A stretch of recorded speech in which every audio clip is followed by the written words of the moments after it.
Bismillah, alhamdulillah. Wassalatu wassalamu ala rasulillah Sayyidina Muhammad bin Abdullah wa ala alihi wa sahbihi wa man wala wa la hawla wa la quwwata illa billah.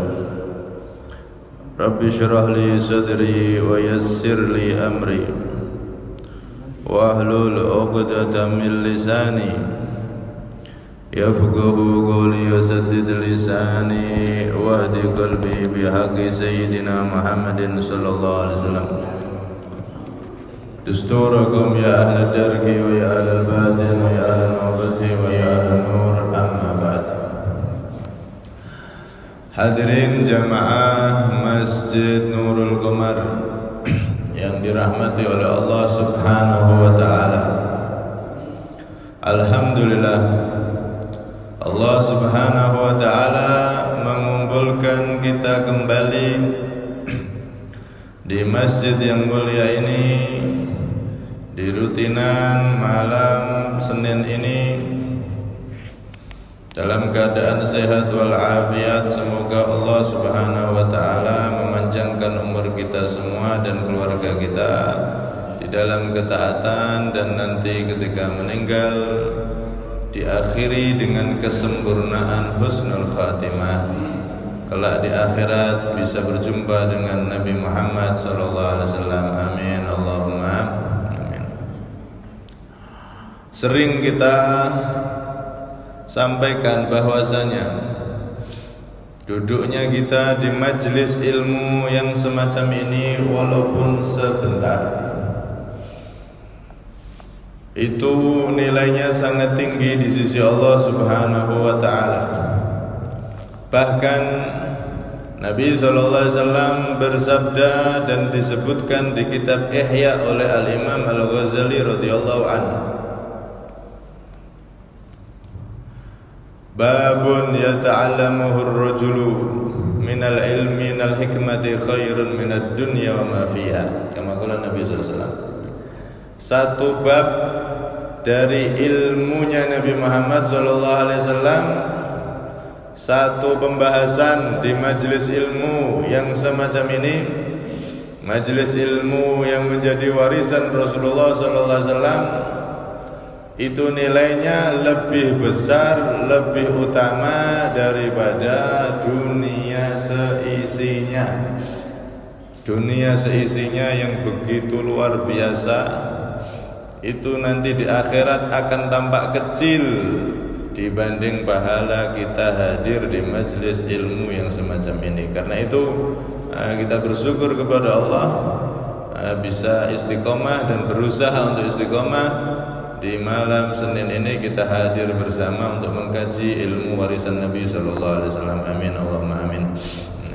Hadirin yang dirahmati oleh Allah Subhanahu wa taala, melanjutkan hadis yang ke-26, Nabi SAW setelah mengatakan, setelah beliau bersabda, kullu sulama minan nasi alaihi sadaqah kulla yawmin tatlu'u fihi syamsu, setiap persendian dari manusia atasnya sedekah, harus ada sedekah setiap hari yang mana di situ matahari terbit.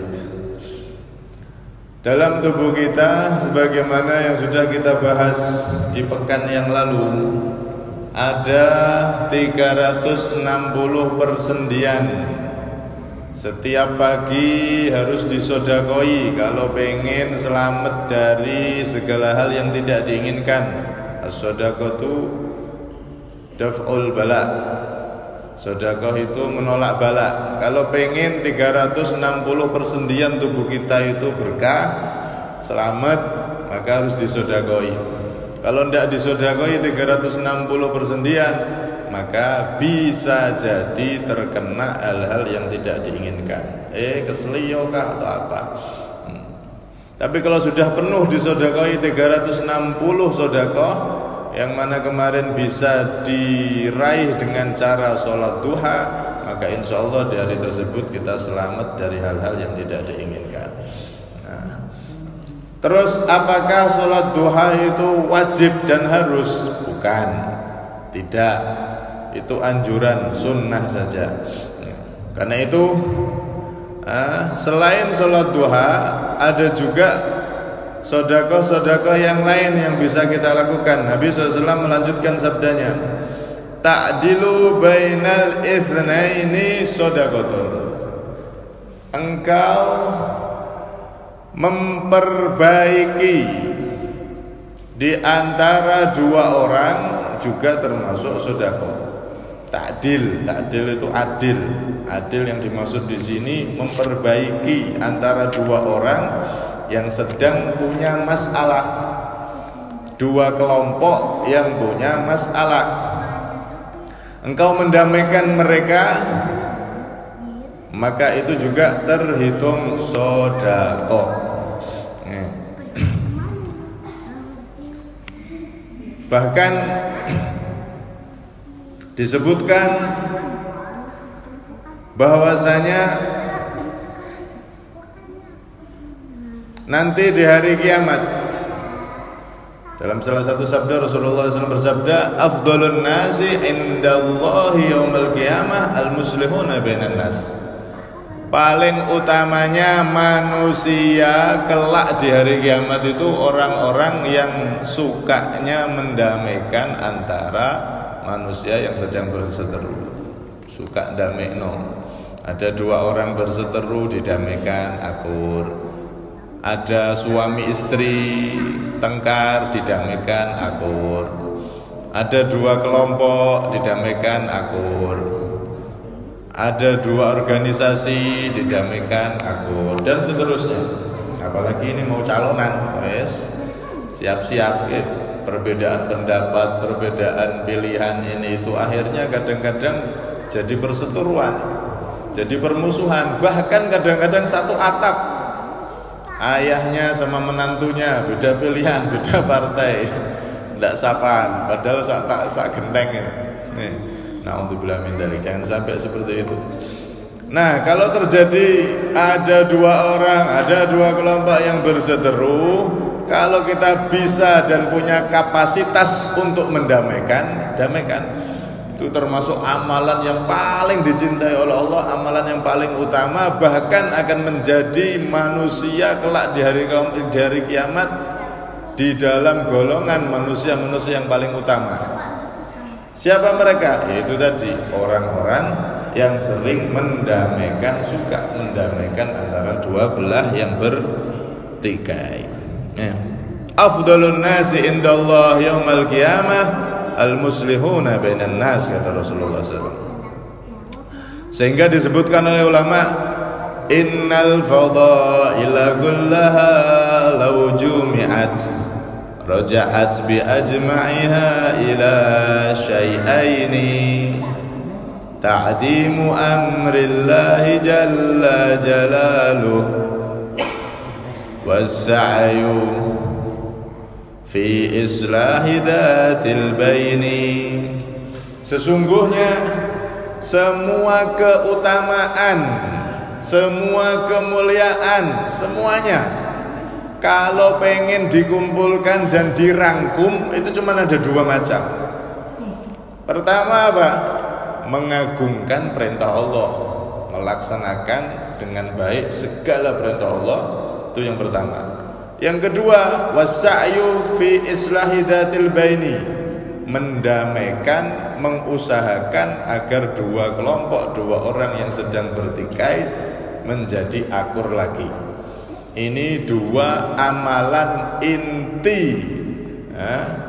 Satu, menjalankan perintah Allah. Dua, damaikan orang jika ada yang berselisih. Semua kebaikan, semua kemuliaan cuma dua itu intisarinya. Karena itu saking hebatnya jika ada orang bisa mendamaikan, sampai-sampai Jibril itu berandai-andai, saking hebatnya amalan mendamaikan, Jibril itu sampai berandai-andai umpama jadi penduduk di bumi, penduduk manusia, penduduk planet bumi. Inna Jibril alaihi salam tamanna ayyakuna fil ardi yuskil ma'a wa yuslihu bainal muslimin.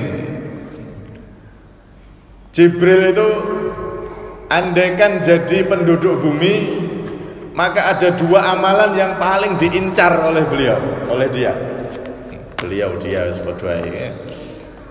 Jibril ini andaikan jadi manusia, ada dua amalan yang akan diburu. Pertama apa?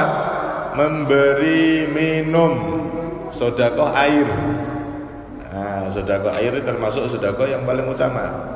Karena air kan sumber kehidupan. Wa ja'alna minal ma'i kulla syai'in hayy. Dan aku jadikan kata Allah segala sesuatu yang hidup itu dari air. Maksudnya kebanyakan segala sesuatu yang hidup itu tercipta dari air, tumbuh-tumbuhan, pohon dan semuanya. Tapi ada yang enggak dari air seperti malaikat, iblis itu enggak dari air. Dari malaikat dari cahaya, kalau iblis dari api. Nah, sedekah air ini amalan yang termasuk sedekah yang paling utama. Misal sampean sedekah air mineral, atau misalkan sampean pas beli galon, nah berapa satu galonnya? 6.000. Ada ini saya punya uang 12.000. Nanti kalau setelah saya ada pembeli ke sini, jangan suruh bayar. Ini bayarannya untuk dia. Nah, itu sedekah sir itu malah. Enggak tahu yang sedekah, itu sedekah sir malah lebih tinggi lagi. Dan macam-macam. Intinya sedekah air itu termasuk sedekah yang paling utama dan akan diburu oleh Jibril, akan dilakukan oleh Jibril andai dia jadi manusia. Ini yang pertama. Yang kedua, wa yuslihu bainal muslimin. Amalan yang akan diburu oleh Jibril yaitu mendamaikan antara kaum muslimin yang sedang bertikai, yang sedang bermasalah. Dua orang, dua kelompok yang sedang bertikai, maka akan berusaha didamaikan. Amalan mendamaikan ini adalah amalan yang luar biasa. Insyaallah. Sampai-sampai diceritakan dulu di kaum Bani Israel ada seorang soleh punya istri soleha, klop sudah ini. Yang laki soleh, perempuannya soleha, insyaallah. Keluarganya jadi sakinah, mawaddah, warahmah. Ini yang diharapkan semua keluarga. Si perempuannya ini kerjaannya menenun, membuat kain dari kapas, ditenun manual. Dulu kan tidak ada pabrik, tidak ada zaman Bani Israel ini, malah zaman sebelum Nabi Muhammad. Dipanen kapas, kan ada pohon kapas itu kan ada. Nah, kapasnya ditenun dibuat kain gitu. Si istrinya tiap hari buat tenunannya itu, kemudian jadi kainnya, dibawa suaminya ke pasar. Nanti ada yang beli, setelah itu hasilnya dibagi dua. Satu bagian dipakai untuk belanja kapasnya, bahan-bahannya. Yang satu bagian dipakai untuk kebutuhan sehari-hari, karena hidupnya sederhana ini, bukan orang kaya. Setiap nenun, istrinya nenun, jadi kainnya dijual, keesokan paginya itu dijual, harganya 1 dirham. 1 dirham itu kalau sekarang mungkin 300-an ribu sampai 500 ribu. Dirham itu uang kepingan perak, dari perak. Uang logam perak. Kalau dinar itu uang logam dari emas. Itu harganya 1 dinarnya itu terbuat dari emas. Itu kalau diuangkan kalau sekarang hampir 3 juta, 2,5 sampai 3 juta. Itu kalau dinar. Kalau dirham cuman 300 ribuan. Nah, ini dia menjual tenunan istrinya di pagi hari ke pasar, lakunya biasanya 1 dirham, dapat 300 ribu. Lumayan ya kalau sekarang ya, 1 dirham. Kemudian seperti biasa dibagi, 1 dirham itu dibagi Yang setengah dirham untuk membeli bahan lagi, dia kemudian pulang, yang setengahnya untuk beli bahan makanan-makanan. Akhirnya seperti itu terus sudah setiap harinya, pergi ke pasar, jual tenunan, kalau udah laku buat cari bahan bakunya untuk pulang dan untuk belanja dan seterusnya. Tiap hari seperti itu. Satu ketika si laki-laki ini atau si suaminya ini di pasar melihat ada dua orang yang sedang bertikai, bertengkar, debat. Kamu yang salah, kamu debat, mau tengkar ini. Maka dideketi sama si suaminya ini, yang laki-laki ini. Masya nukuma, ada apa ini? Sampai berdua ada apa? Ada masalah apa kok tengkar? Kalau boleh tahu saya tak tanya. Maka salah satunya menjawab, dia ini punya hutang 1 dirham sama saya sudah lama, nggak dikasih-kasih padahal sudah jatuh tempo. Kalau ditarik bulet ruwet ae. Ini modelnya wong sakniki nggih. Nek pas njaluk pas mau cari utang kontan. Tapi kalau ditarik utangnya bulet ruwet. Kasihan yang narik sampean. Tapi kalau bisa diundur ya diundur aja yang punya uang itu, karena memang kadang-kadang belum punya. Dia ini sudah utang saya 1 dirham, lama gak dikasih-kasih, padahal dia punya ini. Akhirnya saat itu dia selesai menjual tenunannya tadi pas 1 dirham, seperti biasa kan 1 dirham harganya. Oh gitu, sampai tengkar gara-gara 1 dirham. Ya udah sini, sampai berdua damai. Ini utangnya saya lunasi, saya bayar. 1 dirham hasil hari tersebut yang seharusnya dipakai untuk belanja lagi dan untuk makan istrinya, malah digunakan untuk mendamaikan 2 orang yang sedang bertikai. Masya Allah. Ya sudah dikasihkan, otomatis dia nggak punya apa-apa lagi sudah. Akhirnya mau belanja lagi ya nggak bisa, pulang sudah dia. Sampai di rumah, akhirnya ditanya sama istrinya, lima lam tajid bitu'am wal qatn. Wahai suamiku, kenapa, mana bahan baku kapasnya yang untuk buat itu mana, untuk buat kain untuk dijual besok, dan makanan yang biasanya yang harusnya dibelanja mana? Istrinya tanya, kenapa pulang nggak bawa apa-apa? Akhirnya diceritakan, maaf ya istriku, tadi itu ada orang tengkar, ya 1 dirham hasil tiap hari tadi biasanya itu tak kasihkan sama mereka biar nggak tengkar lagi. Nah, akhirnya istrinya malah seneng, Pak. Alhamdulillah kalau gitu bisa mendamaikan orang. Coba nek istri 2023 ya. Istri 2023 ada ndak yang kayak gitu? Suaminya pulang udah capek-capek, mana hasilnya? Aduh, ndak ada tadi ada orang minta tak kasih no. Langsung jurus ngomel 1000 tahun keluar. Kalau ini ndak solehah ini, Masya Allah, bersyukur, Alhamdulillah, sampai kok sodakohkan malah jadi harta kita sesungguhnya dan gak akan hilang kan nanti di akhirat. 1 dirham itu akan tetap kekal sampai nanti di akhirat. Seneng istrinya malah. Tapi ya akhirnya susah. Nah, terus kita ini gimana ini, mau makan apa besok gini, kita buat tenunannya pakai apa lagi ini? Akhirnya di tempat kerjanya istrinya, ruangan kerja itu ada kapas-kapas yang berserakan di pojok-pojok yang sudah hitam, yang jelek-jelek, yang digunting-gunting. Kalau sekarang itu kayak kain-kain bekas yang sudah dipotong-potong, enggak ganggu-ganggu itu. Nah, akhirnya dikumpulkan sama istrinya, kapas-kapas yang bertebaran itu, yang sudah jelek-jelek itu, hitam-hitam itu, dikumpulkan, ditenun sama dia, jadilah tenunan. Jadilah kain yang otomatis jelek, bahan kapasnya kapas yang sudah sisa-sisa itu. Terpaksa karena tidak ada bahan lagi. Akhirnya besok pagi dibawa sama suaminya, muter dari satu toko, dari satu langganan ke langganan setelahnya, tidak ada yang mau beli. Lah, kainmu kok jelek sekarang, tenunannya kok jelek gini, hitam-hitam semua ini.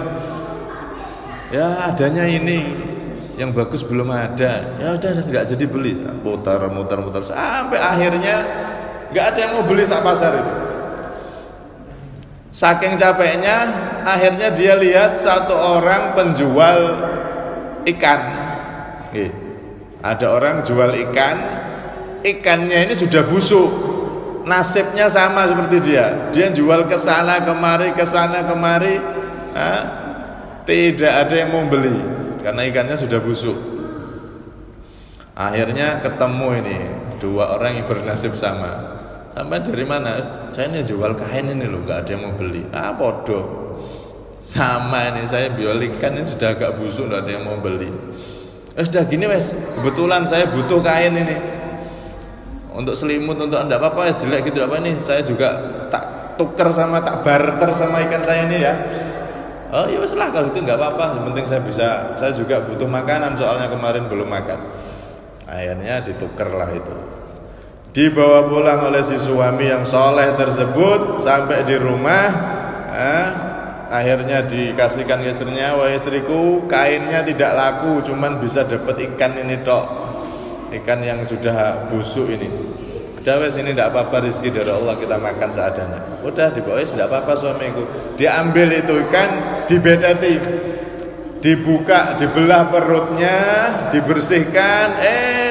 Dari dalam perut ikan tersebut ternyata jatuh keluar satu butir mutiara yang begitu indah. Ada mutiaranya. Kaget, duh, apa nih? Keloreng mutiara. Akhirnya suaminya, oh ini mutiara ini, coba tak tanyakan ahli mutiara. Dibawa oleh suaminya mutiara tersebut ke toko mutiara, orang yang ahli mutiara. Ditanya, Pak, ini mutiara beneran apa enggak? Oh iya ini bener. Kalau saya jual sama sampean kira-kira berapa? Wah, mutiara kayak gini paling ya 40 dirham. Lah sampean kok mau jual ini enggak eman dong? Iya Pak, saya ini mau jual ini karena saya itu ceritanya begini diceritakan. Akhirnya yang mau menjual ini kasihan. Oh berarti sampean nggak punya ya sih. Gini. Sebetulnya mutiara sampean ini lebih dari 40 dirham. Saya tadi nawar 40 dirham itu sebetulnya harga mutiara yang sampean bawa ini lebih dari itu. Cuman saya nggak punya uang kalau lebih dari 40. Udah sampean coba ke ahli mutiara yang satu sana itu, yang toko lebih besar itu. Ini sampean tawarkan ke sana lebih dari 40 dirham pokoknya ini harganya. Sampai sana, akhirnya sampai situ ditanya mutiara ini berapa harganya Pak? Oh ini harganya 80 dirham ini.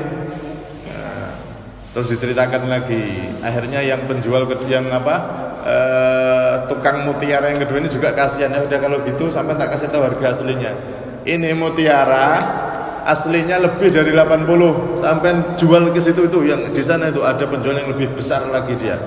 Kalau 80 ke atas saya nggak bisa beli, modal saya nggak nyampe, udah sampai ke sana. Ini orang-orang dulu Pak, jujur, orang sekarang ya kesempatan ini. Mutiara harganya 40, barat sekarang tadi itu 40 dibeli selesai, berarti akeh. Ini orang-orang dulu saat itu di daerahnya jujur. Kemudian dijuallah ke toko yang ketiga. Ke toko yang ketiga ini spesialis dan orangnya jujur. Akhirnya diteliti itu mutiara, ditimbang, dibersihkan dan lain-lain. Diteliti sampai akhirnya dijual dengan harga yang sesuai kondisi mutiara tersebut. Berapa? Faqawwamaha bi 80.000 dirham. Akhirnya dibeli dengan 80.000 dirham. Masya Allah. Dari 40, 80 sampai 80.000. Bukan 80 dirham dok, 80.000. Kayak raya ini langsung. Masya Allah. Akhirnya seneng ini si suami dibawa pulang kepada istrinya. Sampai di rumah ada orang ketok-ketok minta gitu. Suami sama istrinya dapat rezeki nomplok. Oh ini rezeki kita banyak ini, 80.000 dirham. Udah kita kasihkan separuh itu sama si pengemis yang itu, kasihan. Masya Allah, sedekah gak nanggung-nanggung Pak. 80.000 nek separuhnya berarti pinten? 40.000 separuh. Ini separuh wadah ini sudah kita belah jadi 2, kasihkan dia. Dikasihkan sama peminta tersebut. Nah, dan ternyata peminta tersebut adalah malaikat yang menyamar jadi pengemis. Enggak, saya ini utusan dari Allah untuk mengabarkan pada kalian. Ternyata kalian, untuk menguji kalian, apakah kalian setelah kaya raya akan jadi orang yang lupa sama Allah? Ternyata tidak. Kalian ternyata mau mensedekahkan sampai separuh. Tidak, ini saya kembalikan. Saya adalah malaikat yang diutus oleh Allah Subhanahu wa Ta'ala. Akhirnya jadi keluarga yang kaya raya dan berkah hidupnya. Nah, gara-gara apa? Gara-gara berkah mendamaikan orang yang sedang bertikai tadi itu, bahkan tidak memperdulikan kebutuhannya sendiri. Masya Allah. Karena itu di dalam salah satu hadis Nabi SAW juga mengatakan, man taraka mira wa huwa muhiqqun bunya lahu baitun fi a'lal jannah. Barang siapa yang dia mau meninggalkan perdebatan, pertikaian, padahal posisi benar posisinya, dia yang benar, tapi dia memaafkan, sudah gak usah tengkar. Nah, dia mau meninggalkan perdebatan dan permusuhan, pertikaian, maka akan dibangunkan oleh Allah untuk orang tersebut istana di surga yang paling tinggi, surga Firdaus. Jadi kalau ada orang punya masalah sama orang, padahal dia posisi benar tapi memaafkan, udah tak maaf, tidak apa-apa. Maka orang tersebut karena kebesaran hatinya mau memaafkan padahal posisi benar, dia dapat istana di surga paling tinggi, di surga Firdaus. Kalau bahasa sekarang apa itu rumah khusus itu apa namanya? Villa. Dapat villa itu rumah khusus yang indah, yang enak. Sebaliknya kalau ada orang wa man tarakal mira wa huwa mubtil bunya lahu baitun fi rubdil jannah. Barang siapa yang dia bertikai dan mau menghentikan pertikaiannya, mau memaafkan, mau mundur diri alias berhenti dari pertikaian dalam posisi memang dia salah, posisi salah tapi ngakui salah, minta maaf dan berhenti, nggak mau bertikai lagi, maka juga sama, dibangunkan oleh Allah villa, istana di tengah-tengah surga. Masya Allah. Karena itu ini amalan yang luar biasa, amalan yang luar biasa. Kalau kita punya masalah sama orang, sama apapun, lebih baik kita bukakan pintu maaf. Baik kita dalam posisi benar ataupun kita apalagi dalam posisi salah. Maka kita minta maaf agar pertikaian, permusuhan itu berhenti, ibarat api disiram dengan perdamaian, sehingga sama-sama jadi orang yang mulia. Yang salah minta maaf, mulia, dapat istana di tengah surga. Yang benar memaafkan, mulia, dapat istana di atas surga, di surga yang paling tinggi. Ini suatu amalan yang luar biasa. Nah, agar kita dan kaum muslimin ini, khususnya kaum muslimin ini bersatu. Boleh beda pilihan, boleh beda partai, boleh beda madhab, boleh beda boleh beda aliran, organisasi dan seterusnya, tapi perdamaian, kerukunan di atas segalanya. Sama-sama punya dalil, sudah saling menghormati, tidak perlu saling menghina, selesai sebetulnya. Cuman ini walakin fit tahrishi bainahum. Inna syaitan qad ya'isa fi jaziratil Arab qad ya'isa ay ya'budahul musalluna fi jaziratil Arab walakin fit tahrishi bainahum. Sesungguhnya setan itu sudah putus asa, Pak. Dia tuh putus asa, tidak mungkin menjadikan umat Islam ini nyembah berhala lagi kayak orang jahiliyah, tidak mungkin. Umat Islam sak bodoh-bodohnya umat Islam tak pengaruhi biar dia kembali ke zaman jahiliyah nyembah berhala lagi. Angel, tidak mungkin. Tapi ada satu cara Islam setan untuk menghancurkan umat Islam fitahrishi bainahum, mengadu domba antara sesama umat Islam. Beda madhab, beda beda pemahaman dan seterusnya. Ini dijadikan setan api perpecahan di antara umat Islam. Islam, kecuali madhabnya memang tidak sesuai ajaran Islam. Nah kalau itu kita tidak tolerir. Contoh seperti kemarin itu, yang khutbah Jumat adalah perempuan. Itu tidak ada di madhab 4 madhab, kan ada 4 yang diakui Ahlussunnah Jamaah, Malik, Hanafi, Maliki, Syafi'i, Hambali, 4 madhab ini. Di 4-4-nya tidak ada. Nah kalau yang tidak ada ya tidak boleh. Kalau masih dalam lingkup madhab yang sesuai para imam-imam, tidak apa-apa. Terserah, masing-masing akan mempertanggungjawabkan apa yang dia ikuti dan apa yang dia yakini. Ini kalau sama-sama ngerem, sama-sama paham, ya sudah selesai, nggak ada perdebatan itu. Sama halnya seperti tahlilan. Tahlilan menurut sebelah bid'ah, maulidan bid'ah. Nah kalau menurut mereka bid'ah, mereka tidak tahlilan, tidak maulid, tidak apa-apa, nggak dosa. Tahlil maulid nggak wajib. Yang wajib sholat 5 waktu, kan begitu. Yang jadi masalah orang-orang itu kowar-kowar, tahlilan, kamu ziarah wali songo, ziarah wali, itu semua bid'ah, syirik, sesat di neraka. Nah ini yang jadi masalah. Tahlilan baca la ilaha illallah dinerakakan, maulid Nabi Muhammad baca sholawat dianggap masuk neraka. Ini yang jadi masalah, akhirnya jadi perpecahan nanti. Sebetulnya kalau masing-masing menahan diri, keyakinanmu apa, silahkan ikuti imammu, gurumu, kiaimu, ikuti. Kami punya kiai, kami punya dalil, kami punya imam. Masing-masing menghormati. Oh, imam-imam dulu itu berbeda-beda semua kok. Imam Syafi'i beda sama gurunya, biasa. Tapi tidak sampai ada perpecahan. Nah sekarang zaman akhir ini kita mudah dipecah-pecah. Partai tok, masalah partai, masalah cuman 1 periode 5 tahun bisa pecah loh itu.